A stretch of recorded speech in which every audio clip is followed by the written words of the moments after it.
नमस्कार बच्चों, आज हम शुरू कर रहे हैं अपने फोर्थ पोएम जिसका टाइटल है ए thing of beauty.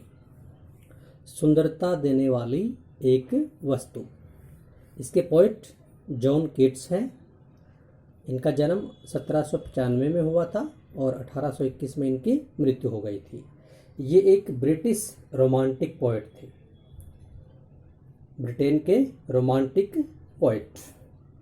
Although train to be a surgeon, यद्यपि जॉन कीट्स को ट्रेन किया गया था, शिक्षा ली थी इन्होंने एक सर्जन बनने की। सर्जन एक डॉक्टर होता है। Keats decided to devote himself wholly to poetry, लेकिन कीट्स ने निश्चय कर लिया अपने आप को समर्पित करने का पूर्ण रूप से पोएट्री की तरफ, काव्य की तरफ। इनको इनके माता पिता ने एक सर्जन बनाने के लिए शिक्षा दिलवाई थी, लेकिन ये खुद अपने आप को पोएट्री की तरफ ले गए और ये एक कवि बन गए। The following is an excerpt from his poem Endymion a poetic romance. इनकी एक बड़ी पोएम है, काव्य है एंडीमियन ए पोएटिक रोमांस। इसका ये एक अंश है, जो हम पोएम पढ़ रहे हैं वो एक अंश है, एक पहला पार्ट है। The poem is based on A Greek legend. ये जो पोएम है, कविता है, ये यूनानी कथा के ऊपर आधारित है। यूनानी कहानी है एक, उसके ऊपर आधारित है। कौन सी poem? Endymion a poetic romance. ये एक यूनानी कहानी है, उसके ऊपर आधारित है। इन विच, जिसमें एंडीमियन नामक एक व्यक्ति, ए ब्यूटीफुल यंग शेफर्ड, जो एक सुंदर और नौजवान गडरिया था, एंड पोएट, और जो एक कवि भी था, हु लिव्ड ऑन माउंट लेटमोस, जो माउंट लेटमोस पर रहता था, हैड ए विजन, उसको आभास होता है, उसको दिखाई देती है, ऑफ सिंथिया। कौन? सिंथिया दिखाई देती है, द मून गॉडेसेस। सिंथिया कौन थी? चंद्रमा की देवी। ये इसका उनको आभास होता है, एक दृश्य दिखाई देता है। द एन्चांटेड यूथ, ये जो एन्चांटेड यूथ था, ये जो नौजवान था, जो आकर्षित हुआ था सिंथिया, जो मून गॉडेस थी, उसके द्वारा रिजोल्व कर लेता है, दृढ़ निश्चय कर लेता है, टू सीक हर आउट, उसको ढूंढ निकालने के लिए, उसको ढूंढ निकालने की रिजोल्व करता है, दृढ़ निश्चय कर लेता है। एंड सो वॉन्डर्ड अवे, इसलिए क्या करता है? वॉन्डर्ड करने लगता है, भटकने लगता है, घूमने लगता है। थ्रू द फॉरेस्ट, वन के अंदर से, एंड डाउन अंडर द सी, और समुद्र के अंदर भी। तो यहाँ पर पोएम से पहले की जो बात है, जो एंडीमियन है वो एक गडरिया है, और ये गडरिया कहाँ रहता है? माउंट लेटमोस। माउंट लेटमोस, एक माउंट लेटमोस जो पहाड़ी है उसके ऊपर। और यहाँ पर सिंथिया जो मून गॉडेस है उसको देख लेता है, उसका एकदम उसको आभास होता है, और उसको ढूंढने के लिए वो दृढ़ निश्चय करता है, और वन के अंदर से और समुद्र के अंदर भी वो उसको ढूंढने निकल पड़ता है। और इस तरह भटकते हुए उसको प्रकृति की विभिन्न चीज़ें दिखाई देती हैं, विभिन्न नज़ारे दिखाई देते हैं, और ये सब चीज़ें उसको सुंदर लगती है। इसीलिए इस पोएम का टाइटल है ए थिंग ऑफ ब्यूटी। तो शुरुआत कैसे होती है और किस चीज़ का वर्णन वो करता है? ए thing of beauty is a joy for ever. वो जो शेफर्ड है वो वन के अंदर से घूमते हुए, हर जगह घूमते हुए एक ही बात कहता है कि ए thing of beauty is a joy for ever. कोई भी वस्तु जो हमें सुंदरता देती है, is a joy for ever, वो सुंदरता हमारे लिए हमेशा बनी रहती है, वो सुंदरता हमारे लिए हमेशा खुशी देती रहती है। तो a thing of beauty is a joy forever, हमेशा के लिए खुशी देती है। क्या चीज़? A thing of beauty. तो पूरी पोएम में हम देखेंगे a thing of beauty. Its loveliness increases, इसका जो प्यारापन है वो हमेशा बढ़ता रहता है। कोई भी चीज़ हमें सुंदर लगती है उसका प्यारापन हमेशा बढ़ता रहता है। It will never pass into nothingness, यह कभी भी नथिंगनेस में नहीं जाती, मतलब बेकार नहीं जाती, मतलब मरती नहीं है। सुंदरता हमेशा बढ़ती रहती है, ए थिंग ऑफ ब्यूटी हमेशा आगे बढ़ती है। But will keep a bower quiet for us, बल्कि मतलब ये ख़त्म नहीं होती, बल्कि क्या करती है, विल कीप ए बावर, ये हमारे लिए एक बावर तैयार करती है, वृक्षों का झुंड, वृक्षों का समूह, क्वाइट बिल्कुल शांत, फॉर अस हमारे लिए। मतलब वो वन के अंदर घूम रहा है और वहाँ पर वो पेड़ पौधों को देखता है तो वहीं से उसको आभास होता है कि हर वस्तु हमें सुंदर लग रही है और वो वस्तु हमें क्या दे रही है, खुशी दे रही है। तो कहता है ख़त्म नहीं होती कभी भी सुंदरता, बल्कि वो हमारे लिए एक बावर का निर्माण करती है। बावर वृक्षों का एक समूह जो बिल्कुल शांत है, वो हमारे लिए तैयार करती है। एंड ए स्लीप, और यही सुंदरता हमें क्या देती है, एक नींद देती है। कैसी, फुल ऑफ स्वीट ड्रीम्स, मधुर सौपन से भरी हुई नींद भी हमें कौन देती है, thing of beauty. And health, और ये हमें स्वास्थ्य भी देती है। एंड क्वाइट ब्रीदिंग, और हमें शांत सांस लेने का, चैन की सांस लेने का अवसर भी प्रदान करती है। मतलब थिंग ऑफ ब्यूटी हमेशा हमारे लिए अच्छा ही कार्य करती है। हम हमेशा सुंदर चीज़ों को देख के खुशी महसूस करते हैं। आगे वन के अंदर भटकते हुए, चलते हुए वो क्या कहता है, देयरफॉर ऑन एवरी मोरो, इसीलिए प्रत्येक सुबह, morrow means morning, are we reading, हम बना रहे होते हैं, तैयार कर रहे होते हैं, प्रिपेयरिंग कर रहे होते हैं, ए फ्लावरी बैंड, एक फूलों का बंधन, मतलब फूलों की एक माला बना रहे होते हैं। टू बाइंड अस, हमें बांधने के लिए, टू द अर्थ, पृथ्वी के साथ। कहना क्या चाहता है, वो प्रकृति के नज़ारे देख रहा है तो कहता है हर सुबह उठ करके हम विभिन्न प्रकार के फूलों को देखते हैं और ये फूल हमें पृथ्वी के साथ बांधे रखते हैं। स्पाइट ऑफ डिस्पोर्डेंस, अब यहाँ पर कुछ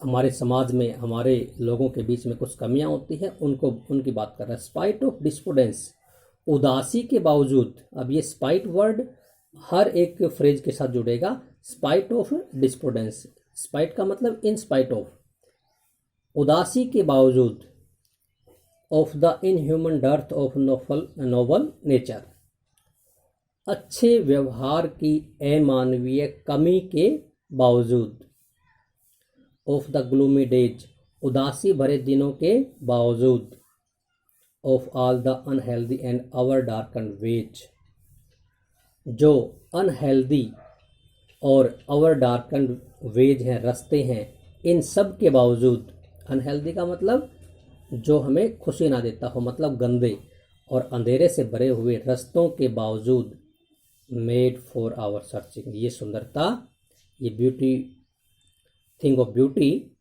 हमारी सर्चिंग के लिए बनाई गई है। मतलब हम इसको ढूंढ रहे होते हैं, खोज रहे होते हैं सुंदरता को, किसके बावजूद, उदासी के बावजूद, in human dearth of noble nature, अच्छे स्वभाव की अमानवीय कमी के बावजूद, ग्लूमी डेज के बावजूद, unhealthy and our darken ways के बावजूद, इन सभी कमियों के बावजूद ये सुंदरता, ये थिंग ऑफ ब्यूटी हमारे लिए बनाई गई है ताकि हम सर्चिंग करते रहें, ढूंढते रहें इसको, सुंदरता को।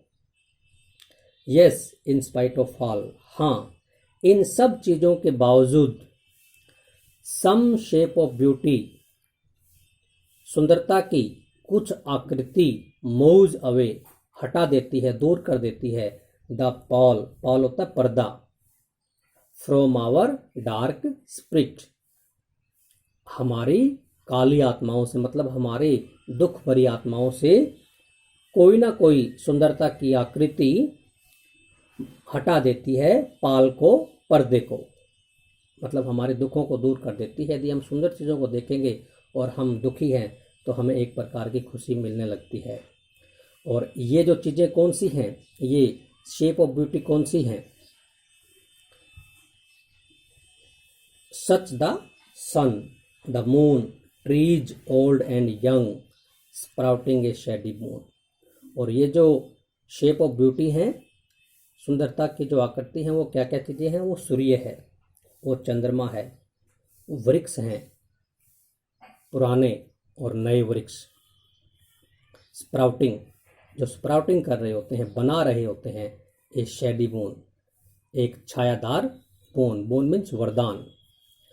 जो वृक्ष हैं ओल्ड एंड यंग, वो स्प्राउटिंग कर रहे होते हैं, दे रहे होते हैं, बना रहे होते हैं एक शेडी बून, छायादार वरदान। मतलब हर प्रकार की thing of beauty, shape of beauty हर किसी को किसी न किसी प्रकार का वरदान देती है। अब ये वरदान किस चीज़ के लिए या किसको देती है? फॉर सिंपल शीप, एक साधारण सी भेड़ के लिए भी, क्योंकि वो गडरिया है तो उसके पास जानवर कौन से हैं? भेड़ वगैरह हैं। तो यहाँ पर वो शीप का ही एग्जाम्पल देता है कि भेड़ के लिए भी, एक साधारण से जानवर को भी थिंग ऑफ ब्यूटी या शेप ऑफ ब्यूटी एक प्रकार की छाया का वरदान देती है। एंड सच आर डैफोडिल्स, और ऐसा ही काम डैफोडिल्स करते हैं। डैफोडिल्स नरगिस का फूल होता है। विद द ग्रीन वर्ल्ड, अपने हरे भरे संसार के साथ, दे लिव इन, जिसके अंदर वो रहते हैं। मतलब हरियाली के मध्य में डैफोडिल्स के जो फूल खिलते हैं वो भी हमें क्या देते हैं? खुशी देते हैं हमेशा के लिए। एंड क्लियर रिल्स, और साफ पानी की छोटी छोटी नदियाँ, रिल्स छोटी नदियाँ, दैट फॉर देमसेल्व्स, जो अपने आप के लिए एक कूलिंग कवर्ट मेक, एक ठंडा आवास बनाती है, ठंडा स्थान बनाती है। Against the hot season, against का मतलब अगेंस्ट, विरोध। गर्मी की जो ऋतु है, गर्म जो ऋतु है, उसके खिलाफ। मतलब डैफोडिल्स के फूल भी हमें हरे भरे संसार के अंदर रहते हुए खुशी देते हैं। और जो साफ पानी की नदियां हैं वो भी अपने आप के लिए कूलिंग कवर्ट में एक ठंडा स्थान, ठंडा आवासीय क्षेत्र बनाती है हॉट सीजन के खिलाफ। The mid of forest brake, आगे क्या कहता है? वन के बीच में जो ब्रेक हैं, जो झाड़ियां हैं, वो रिच हैं, वो भरी हुई हैं। विद ए स्प्रिंकलिंग, बिखरते हुए, of fair musk rose blooms, मधुर महक गुलाब जो खिल रहे हैं उनकी। मतलब आगे क्या कहता है? वन के अंदर तक चला जाता है, वहां जाकर के वो क्या देखता है कि फॉरेस्ट के बीच में ब्रेक हैं, बहुत सी झाड़ियां हैं जो भरी हुई हैं। किससे? फेयर मस्क रोज ब्लूम से, मधुर खिले हुए गुलाब की महक से। मतलब बीच में जाकर के वन के मध्य में उसको झाड़ियां दिखाई देती है, और इन्हीं को कहता है कि ये भी थिंग ऑफ ब्यूटी हैं। कौन सी? जो गुलाब खिले हुए हैं, जिनकी महक बहुत मधुर है, और ये महक स्प्रिंकलिंग हो रही है, बिखर रही है आसपास के क्षेत्र में। तो इससे भी क्या होती है? हमें खुशी मिलती है। And such too is the grandeur of the dooms, और ऐसा ही जो ग्रैंडवेयर है, जो शान है, जो सम्मान है डोम्स का, मृत्यु का, वो भी हमें खुशी देती है। यहाँ पर बात समझने वाली है कि जो मृत्यु है उसकी जो शान है वो भी हमें खुशी देती है। यहाँ पर मृत्यु की शान का मतलब क्या है? ऐसे लोग जो बहुत ही महान हुए हैं, और उन लोगों की जो मृत्यु हो चुकी है, जो मर चुके हैं पहले, उनको याद करके भी हमें बड़ा सुकून मिलता है, हमें खुशी मिलती है कि महान व्यक्तियों ने जो महान कार्य किए, वो भी, उनकी जो मृत्यु है वो भी एक क्या है? ग्रैंडवेयर है, शानदार मृत्यु है।